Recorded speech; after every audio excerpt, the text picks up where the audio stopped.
Hello, everyone. This is Jesse, and you're listening to Setlisting Bruce, the podcast where we celebrate the music, the memories, and the stories that Springsteen fans carry with them. Every episode, we sit down with fans from around the world to talk about the songs that shaped them, the shows that moved them, and the moments that keep us coming back to the East Street community. So settle in, turn up the volume, and let's talk a little Bruce, because every Springsteen fan has a story. Let's get started. Hello, everyone, and welcome to a brand new episode of Setlisting Bruce, your podcast all about Bruce Springsteen, his music, and mostly his fans. I am your host, Jesse Jackson. I have been very vocal that my day gig is running a contact center, and I have been a manager probably since the early 90s in various roles. And so when someone reaches out and says, hey, I want to talk about management philosophy from a Bruce Springsteen perspective, I am in. So, Andy Freed, welcome to Setlisting Bruce. Thanks for having me.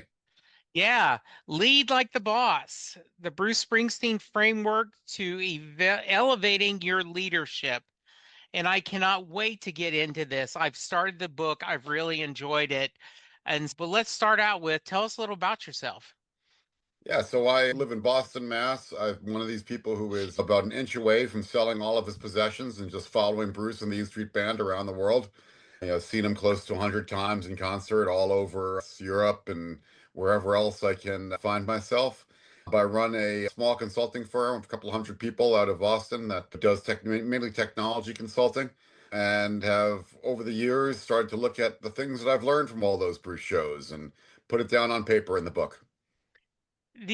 That's pretty cool. I often think that most of my leadership skills have been from working for bad bosses and doing what they don't do. I think this is a much more positive perspective. But let's start at the beginning. Growing up, where did you grow up, and what kind of music was your family listening to? So I grew up in suburban New York in a town called White Plains. My parents were big on another Jersey boy, Sinatra. Okay. That was always their music of choice, and he's a pretty solid second place of behind Bruce of acts from Jersey. Yeah, I loved in the autobiography when he talked about getting to meet Frank and talking about his mom saying, that's Frank Sinatra and he's from New Jersey. So, yeah, you are not the first that have talked about that generational love of this iconic musician from Jersey. Absolutely. Yeah. Can you remember when you first discovered Bruce, Andy? And can you Absolutely. articulate why he spoke to you so much? Yeah, so what I'll tell you is I saw in the Book of Lists in 1976 a list of the top rock albums of all time, and Born to Run was on there. And I was only 8 years old, but I thought I wanted to hear it and see what that was all about.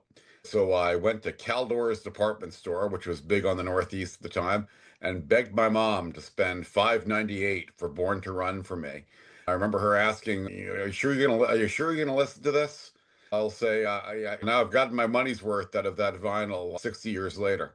I sure think you have. I had a similar experience. I've told this story many a time. I graduated high school in 77, and I was bored one summer night after graduation, went to a Montgomery Ward's and picked up the Beach Boys 8-track Endless Summer and discovered the magic of Brian Wilson and the Beach Boys and became a fan almost immediately. So I did not have that aha moment of Bruce unless you count seeing him live in 2002, that for the first time. And then, like you, I was ready to sell everything I own and just travel behind the guy. I'll just go to every show. Absolutely. I would if I could. Yeah, absolutely. So, what about it that young? What about the album spoke to you? What about his music? I remember I loved the piano on Backstreets and on Thunder Road. Thought that was just amazing, even though I was flunking out of piano lessons myself at the time. I just thought that just that sound was something. And what I've loved about that album is how that album really has stood the test of time with me. When I was in high school and college, I remember the line, "Your graduation gown lies in rags at their feet." And that spoke to me of feeling like I'm going to leave college behind, I'm going to leave high school behind and go out and do something. Now, of course, at 57, it's you're scared and you're thinking maybe you're not that young anymore. So it's remarkable how the music has kind of stood the test of time for me. It is. I had a guest, Andy, a few years ago, right after Letter to You came out, and he talked about that. And I can't articulate it as well as he did, but he said his first few albums was teaching us how to grow up. And then the second set with Born to Run and Darkness about escaping the city. And then The River and Tunnel of Love, learning us how to be adults and how to deal with heartbreak. And he said, now then, and then with the rising and magic, political and adjusting to all this going on. And now then with Letter to You, he's teaching us how to die. Yep, yeah, it's remarkable. It, you know, It covers every season of your life. it truly does. Going back to that Springsteen, it was a very good year, right? That classic song. I meant to ask you, did you go to the latest tour? I did. And what were your thoughts, being it very political? Loved it. I think that I love that Bruce is willing to say that he's got a microphone and he's going to use it, and that he's willing also to do that in a way that might lose him some fans along the way. But he's going to go down telling the truth. And I think that's something which is admirable for any artist right now, is that there's something more important than album sales and more important than concert ticket sales. And that's standing up for what you believe in. And that's something which Bruce has always been willing to do. Really showed that on this last tour. Yeah, I agree. I went to the Austin show. It There was a lot of thought that this was going to be angry Bruce, and it certainly had points where he was angry, but it felt more hopeful. It felt like a revival, as It did. I Springsteen agree. concerts often do. And it was a call to action of that you can do Yes. something. Yeah, absolutely. How Bring me through your journey of how'd you end up being in consulting? So I started out of college doing political work, Okay. and used to run political campaigns for a living. And then I discovered that it turns out that colleges want their student loan money back. And running political campaigns wasn't a good way to do that. So I started to work on the political side for a couple of associations. And then that morphed into working with a gentleman who just started a company in 1999. I joined him in 2000. And we started running technology associations and consortia. And since then, I've grown that business steadily over the years and stuck with it. What do you find satisfying about that work? It's different all the time. I've got 90 clients. So the work that I do varies all the time and when with the life cycle of those clients and their different needs. So for me, I'm somebody who's kind of an organization junkie. I love running organizations, and this lets me have my fingers in 90 different organizations. For me, that's a dream come true. Nice. So talk to me about the book and talk to me that journey of how this came about. Yeah, so I was leaving a show in Phoenix in about 2023 on that tour, and decided that I'd better justify this trip to Phoenix, where I went out both to see a client, but not surprisingly, around then my client trips coincided with Bruce concerts, and decided I should really write a little something about what I learned from that, and wrote a post on LinkedIn that talked about a couple of lessons I took away from the show and a couple of things I've learned from Bruce and thinking about him as the boss and in the true sense of the word. And that post, I wouldn't say it went viral, but it went to a lot of, I heard from a lot of my friends who were influential to me who said, boy, you should expand on this. And this is interesting stuff. Decided to write a book proposal and shopped it around to a couple of publishers, was flattered when there was good interest from several publishers, and signed with Wiley about a year and a half ago and ranked out the book over the course of last summer. What surprised you most about the research and working on the book, Andy?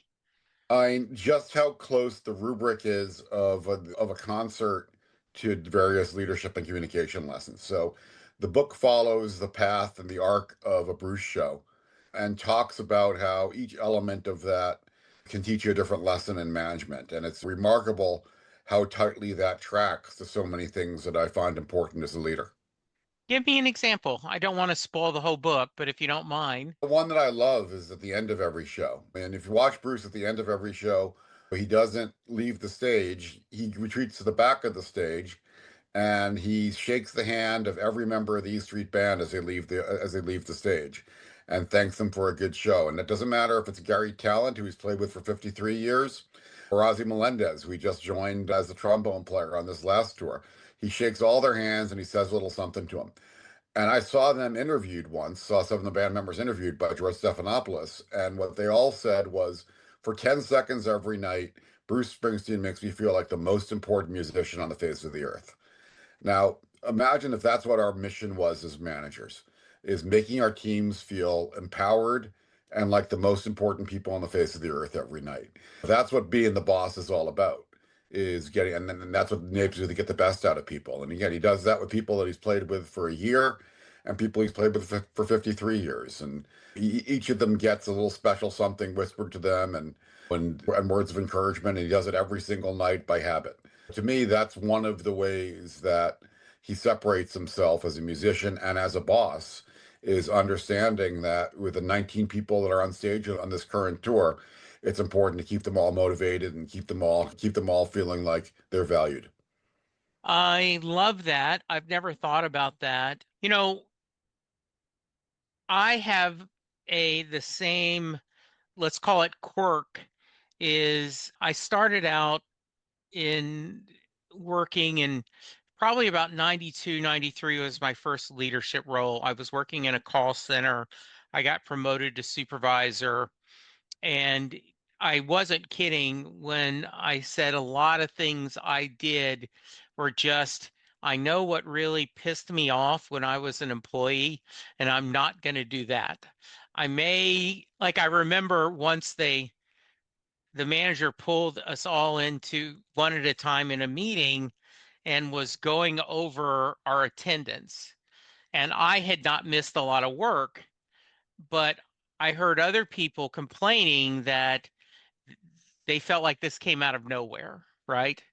And I said, so when I became leader, I started sending an email out every time someone called out unscheduled. And I went, hey, Andy, just want to let you hear, this is your first unscheduled absence. Our policy is at 4, you get a verbal, 5 written, blah, blah, blah, blah, blah. Just wanted you to know where you're at because I didn't want to surprise them. But the main thing I want to talk about is I'm sitting there at the circus with my kid and my lovely bride. And I'm like, these guys have to do this every day, some days 2 times a day. And every time the guy throws the confetti out, he has to act surprised that the confetti's hitting him. And I said, that's a call center. Every time that phone rings, you have to give the impression that it's the first phone call you've taken of the day and it's your most important phone call. Sure. Thoughts on that? No, I think that's the challenge with so many jobs, is that Yeah. so many places it's about making the customer feel valued, making people around you feel valued, and it's both customers and employees. So I think that challenge of how do you do that day in and day out, and look at what Bruce has been doing and being on the road for these tours, and he knows, if you look it up, Bruce has played Born to Run 1,890 times live, but he brings it every time for both the people who are there for the first time, who are wondering what all the fuss is about, and people like me who are comparing the 97th time they've seen him with the 96th time they've seen him and wonder if he's lost a step. So he brings us all every night. And if you think about how hard that is, that's also something which is a great leadership lesson, because so many leaders tire of their own messaging. And instead of repeating the same message over and over again, they start to vary it. That's the same thing as Bruce changing the words to Thunder Road or Born to Run every night. But in the end, that doesn't work. People want to sing along. So it's that discipline of staying on message and maintaining energy and enthusiasm around it that's very challenging to do. Yeah, like I have I had someone on that talked about that she's tired of hearing Born to Run and because she had gone to multiple shows and I said, "Yeah, but think about that first person coming to the show that's never heard that song. How disappointed are they going to be if you go see Bruce Springsteen, you don't hear Born to Run?" And she's like, "Wow, I'd never thought of it that way." I think managers let's talk about this. When you're building your set list, he's got to go, okay, I've got people that this is reality is they've never seen me before. Then I have some core people that this is the first time they've seen me this tour. I've got another group that this is might be the third or fourth time they've seen me on this tour. How do I serve all my audience? Yeah, and there's something very important you said there is that Bruce is creating that set list. And the Bruce show doesn't start when he takes the stage. It starts hours before when he's sitting behind the stage creating that set list. That's another real lesson for managers and leaders. So many managers and leaders think that because communication is easy, they don't have to prepare at all. So if they're confronted with, hey, I've got to present to my team, they're opening PowerPoint right away and cranking out slides when they'd be well served instead to take out a blank sheet of paper, just like Bruce does with the set list, and write out what they want their audience to think, feel, and do. And really give that some forethought before they start cranking out slides and before they start cranking out a message. What Bruce does there is something which managers be well served to emulate, which is give it that kind of forethought. And as Bruce suffers from anxiety and depression, so he also knows things like he's going to open a show big because if he opens big and gives the fans their money's worth in the first 5 minutes, he can relax. So he's got to think about how is he going to do that in a given night and finish the job in the first 5 to 10 minutes, as he says. So all of that goes into the set list creation, and all of that goes into having a lot of forethought, which doesn't happen if he just gets up and plays, which is the equivalent of what a lot of managers do if they just get up and start talking without any forethought. And that just doesn't work as well. Yeah, and I think too many managers also don't have a purpose. I remember, Andy, years ago, I was attending a call center network group gathering, and it was at Mary Kay Cosmetics here in Dallas. And I walk into the building, and there's quotes everywhere about things that Mary Kay had said.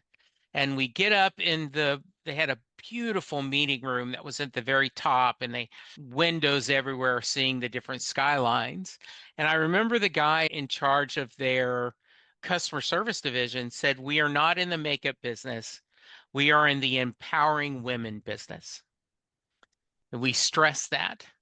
And I thought too many businesses are in the business of increasing their EBITDA, Yep. to having a better quarter this quarter than last quarter.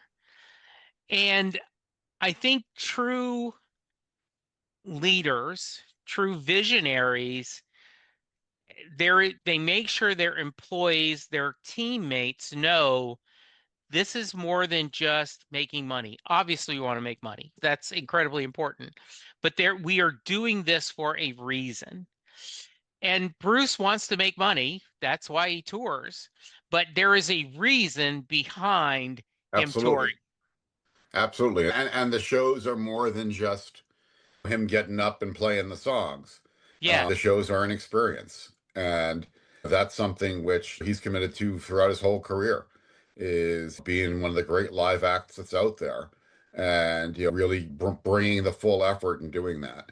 But it's also what you mentioned earlier about this current tour. This current tour is less about it's not about selling an album. It's not about promoting a different a song. It's about promoting an idea Yeah. and promoting the idea of the success of our democracy and that people can play a role in sustaining it.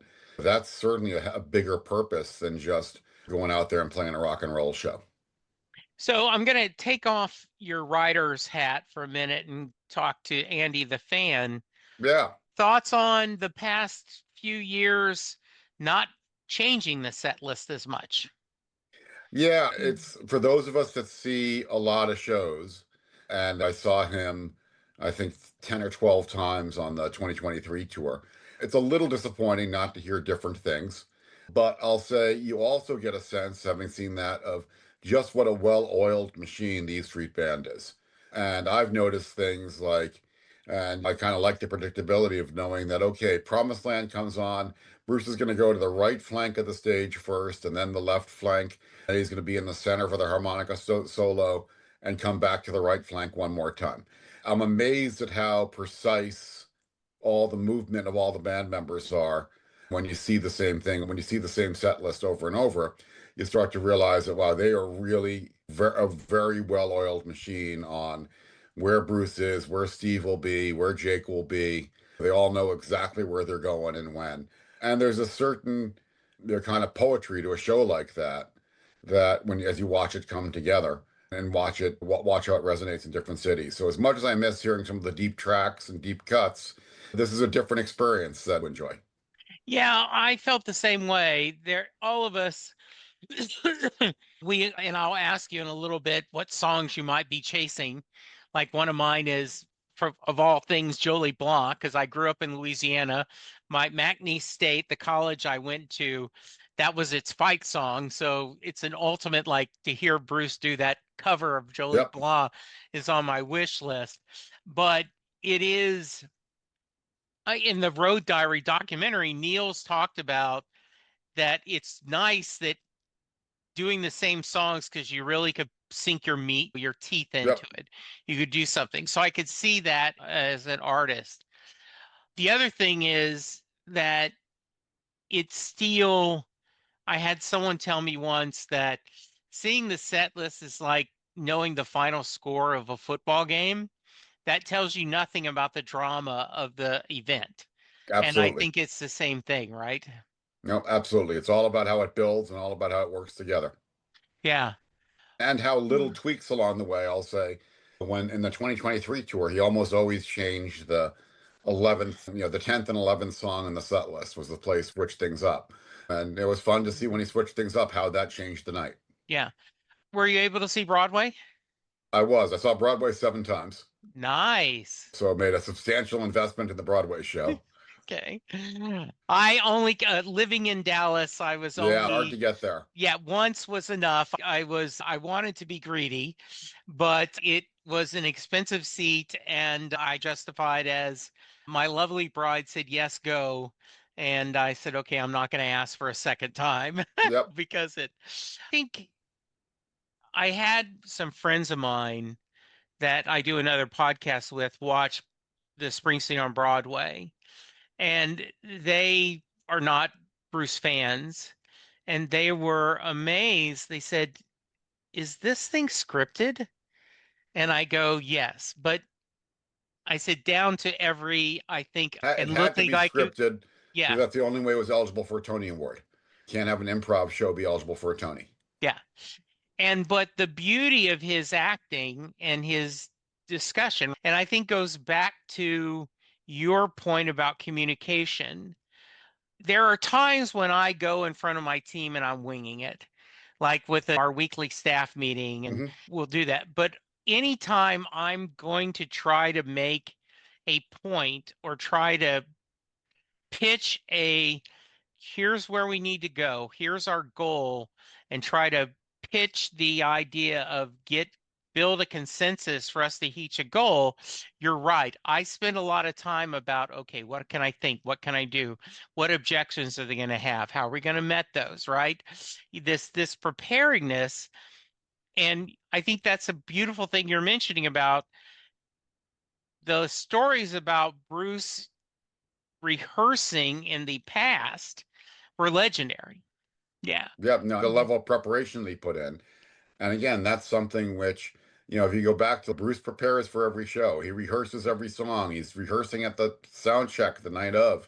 The E Street Band holds themselves up at the Asbury Park Music Hall or in Trenton for weeks before a tour. And yet, so Bruce will do that. And yet people won't practice before they present to their team. And that kind of preparation really does pay off. But so often people don't follow through that practice. And that practice also means things like following up on the technical elements of things. How many Zoom calls have you been on where somebody's on mute and doesn't know where the mute button is, or somebody's poorly lit and you can't see them? I've never been to a Bruce show where I can't see and hear them because they make darn sure that every microphone works and every light is working. Why aren't we giving that same effort to our own jobs and our own teams of making sure that things work and making that your responsibility? Another thing I want to talk about is surrounding yourself with great people. One of the items, one of my favorite statements was from Sports Night, written by Aaron Sorkin. And Robert Guillaume's character is talking to Joshua Malina, and he says, if you're smart, if you're dumb, you surround yourself with smart people. If you're smart, you surround yourself with smart people who disagree with you. And I love that thought and I tell anytime I start a new job, I tell that story and I tell my team, I am open to, I expect constructive feedback. I want honesty with you from me. And if what I have is a bad idea, tell me. Now I'm going to push you and you can't just say, yeah, it's a bad idea. Okay, what's your idea? You know what? So Bruce has a team that is the best around him. Thoughts about that? No question. No question. And if you look at what he did on this last tour of making Steve Van Zandt the musical director, that's significant. And if you look at his relationship with Kevin Buell, who's his main guitar tech, Yeah. who's played more than 1,000 shows from him, those are folks that he knows he can trust. And having a team that you can trust and having a team that you can empower, that makes every leader better.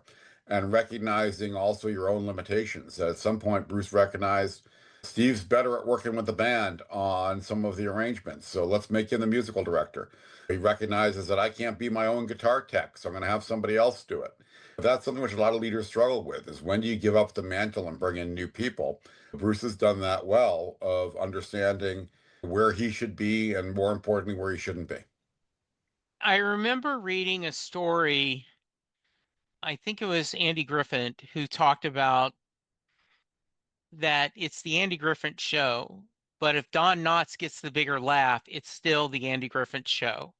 It is, if I have, and he is blessed now with a great collection of guitarists, right? And it could very easy Bruce being the lead guitarist, but it is now with Niels and with Little Steven and Tom Morello now on certain of them. And everyone gets their moment to shine. And I think he goes back to being proud of that band, being proud of Absolutely. that team, knowing that the brand, one plus one equals three, the sum of thing. And I think a good team is like that. If you're a strong leader, you are stronger if you are helping your team expand and get better. No question. I've always said that the role of the leader is to create more leaders and empower those around you and help grow them. And that's what Bruce has done with his band, certainly. That's what every leader can do if they're intentional and if they're willing to put in the time to do it and value that. But so many leaders don't look at it that way and look at it as for their own glory. And ultimately, that holds them back.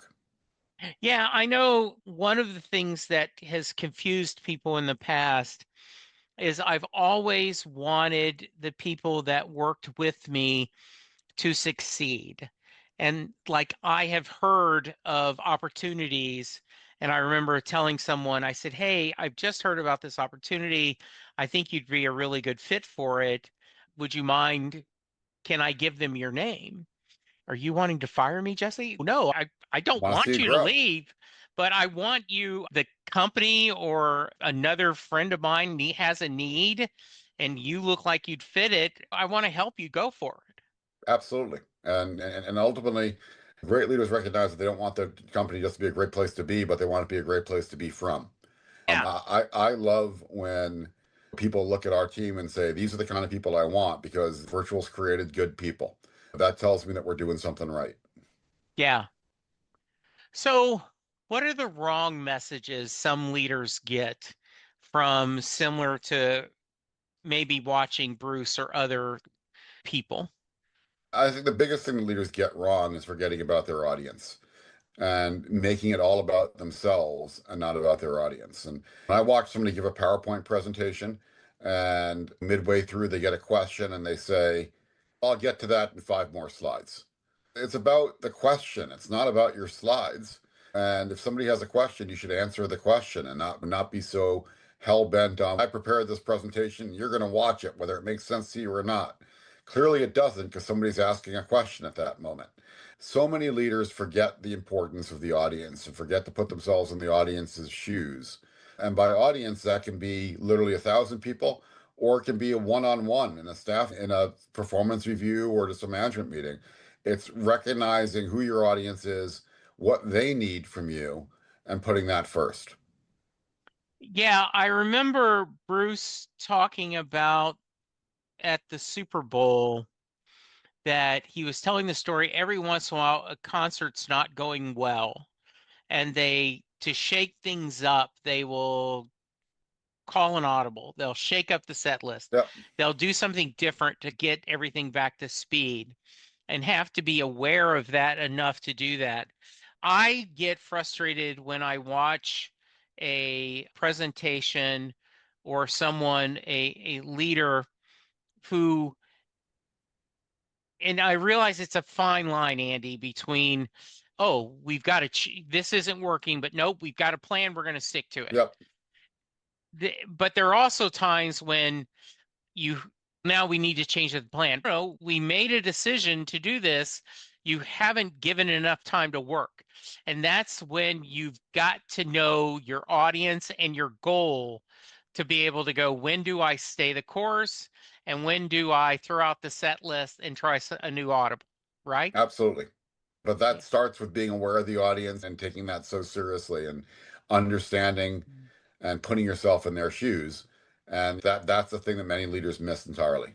Yeah. And they're missing the feedback signals from their audience of when you're looking out there and people are on their phones and people are you have clearly tuned out, but they're so hell bent on presenting their PowerPoints that they're not changing as a result. Yes, I have been there too often where you're like, okay, I where are we trying to do? What are you trying to push this? That's Yep. hilarious. Yeah. So put your fan hat back on. What do you think he's going to do next? That's a great question. I certainly think he has another tour in him. I have some question as to whether or not that's going to be a full E Street Band tour, or is he going to do something that's more solo or low key, or just Yeah, similar to Seeger sessions. I could certainly see that being possible as well. But I don't think we've seen the last of an E Street Band tour by any means. I don't think so either. So let's talk a little music. Obviously, Born to Run has grown with you. What are some other favorite albums or songs that have stuck with you through the years? Yeah, so just about every track on Born to Run is has stuck with me and grown with me for a long time. As somebody who grew up in New York, The Rising is some of the best imagery of, and The Rising itself, the title track, has some of the best imagery one can ask for of 9/11 and just the impact of that on the city and the impact of that on all of us. And it was really an extraordinary album. There's a lot that I love in Letter to You. A lot of as you said, the way that the music has matured and the way that music has become such a just a different way to hear them. The end song of "I'll See You in My Dreams," which he closed Broadway with during the second Broadway run, is just an extraordinary song of loss and how you feel about those that you've left behind. My son played it at my dad's funeral a year ago and was just said better than anything I could have said myself of what it was to lose him and what it was to look back on how things have changed from that. And then lastly, I'll say every now and again, if I'm driving the car with my bride, we'll put Tunnel of Love on and just listen to it end to end, which is another album that just has great song after great song on it. Yeah, I have said that Tunnel Love, you need to have been in a long-term relationship or had your heart broken multiple times before you get it completely. And then I'll have a 19-year-old join me and tell me it's his favorite album. Yep. It just all can depend. Are there songs you're chasing, Andy? Are there songs still on your bingo card you're hoping to get live? Yeah, the only one I'll say that I haven't seen live is the old Southside Johnny song, The Fever, Okay. which he used to play a little bit more in the 70s. He hasn't played it live in a long time. It's a great kind of riff in that, and a great use of the band. I've never seen that one live. Beyond that, I've caught just about everything which I was looking for. That is nice. That is very nice. We are talking to Andy Freed, lead like the boss, the Bruce Springsteen framework to evaluating your leadership, available everywhere where books are sold. Is any shows that have stood out to you? Any concert shows you want to share with me Any fun Yeah, so story? I was lucky enough to go to See.Hear.Now at Asbury Park. Boy, I wasn't, but everyone And who's been there lists that. that was an unbelievable show, and I was right up front. I was right behind Jared Clemens in the pit. And that was just, it was a great show. It was great chatting with Jared for a while before the show and watching him tape his cousin as they were as he played Jungle Land and texting it to him. But that show was something special. Yeah, I have had multiple fans that have been there, similar to you, that have been dozens, if not hundreds of shows, and said that it was up there as Yeah. easily one of the best shows ever. Talk about a different set list. That one he really changed the set list of Yeah, some great old stuff. And he for the first 10 songs, he didn't play anything that he wrote after that was written after 1975. yeah, So he was playing lots of great old stuff, Thundercrack and Does This Bus Stop at 82nd Street? So many great old tunes for that were part uh-huh, of it. Blinded by the Light, just a great set list. yeah. So, Andy, what's next for you career-wise? What do Uh, you want to do that you haven't got to do? I will say, I'm going to keep growing virtual and keep growing my company. And then I probably have, as I wrap that up, more acts in me and more organizations I'd like to change and influence. My goal in the end is to make my mark on the world. And that's what I wanted to do out of college when I was working out political campaigns. And that's what I want to do now. I'm not done doing that, and the world still needs it. Absolutely. As a very lonely blueberry and a very heavy strawberry state, I appreciate anything you can do to help. What's been your feedback on the book? It's been great feedback. It's got 75-star reviews on Amazon. It was number one in business communications on Amazon for several weeks when it came out. So we've really enjoyed the feedback. And I have a copy sitting on my shelf signed by Steve Van Zandt, who I got a copy a few weeks ago and was kind enough to sign it. And hoping that I'll hear from the man himself sooner or later. I was going to say, who have you all sent it to? Bruce has gotten a few copies. I'll just say that. I've Okay. tried every avenue I can to get to him and have him give it a read, and we'll see if that happens. All right. I'll keep my fingers crossed for you. That sounds great. Absolutely. Did little Steven say anything specific feedback, or did He he just get you the book back? one he was impressed with the idea. And then what I liked is I'm going through some health challenges right now, and he signed the book, feel better soon, baby. And I feel like Steve Van Zandt calling me baby is ups my coolness by 10 points. I would love that. I am almost up to episode 1500, and I've sent it out to the universe that someone from the band joining me for episode 1500 would be pretty cool. Yes, I would be pretty happy too. So, Andy, what should I've asked you that I haven't? I think you've covered it all. I think you've done a great job of talking Thank about the you. book, talking about Bruce, and talking about just his impact on us. That is great. All right. Well, I'm going to give you a minute to come up with some final thoughts and let people know where they can reach you and where they can find the book. But before I do that, I end every podcast with the Mary question. And what that is Jay Armstrong, who is now retired, but for the longest time, he was a high school English teacher in Philadelphia. And he would give his students the lyrics to Thunder Road. And they would read it as if it was a poem, discussing the imagery and themes that Bruce explores in that great song. And then he would ask his class at the end, do you think Mary gets in the car? So, Andy, that is your question. Does Mary get in the car at the end of Thunder Road? She wants to pull out of here to win for sure. So it's a town full of losers. She's got to get out of there. But I think that yeah, Mary gets in the car and she's sitting in the passenger seat as they head down that road. Absolutely great. So, if someone wants to reach you, what's the best way, Andy? AndyFreed.com, AndyFreed.com has all the information about my book, speaking ops, and how you can get in touch with me. Yes, as I said, Andy Freed, Lead Like the Boss, the Bruce Springsteen Framework to elevating your leadership. Whether you're a business leader or just someone who wants to see how everyday life can be affected by this and the lessons we can learn from Bruce. He teaches us so much and how to live and how to love, how to grieve, and how to celebrate it. I think this is absolutely a wonderful thing, and I'm so proud that you joined me on the podcast. And I thank you for the life lessons you're teaching us in this book. Thanks so much for having me. It was great to chat with you. All right, everyone, go check out the book, go to the website, be safe, be kind, and we'll talk to you soon. Goodbye.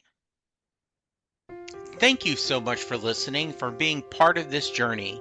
Your support means everything. If you've got thoughts, feedback, or just want to say hi, drop me a line at setlistingbruce@gmail.com. I'd love to hear from you.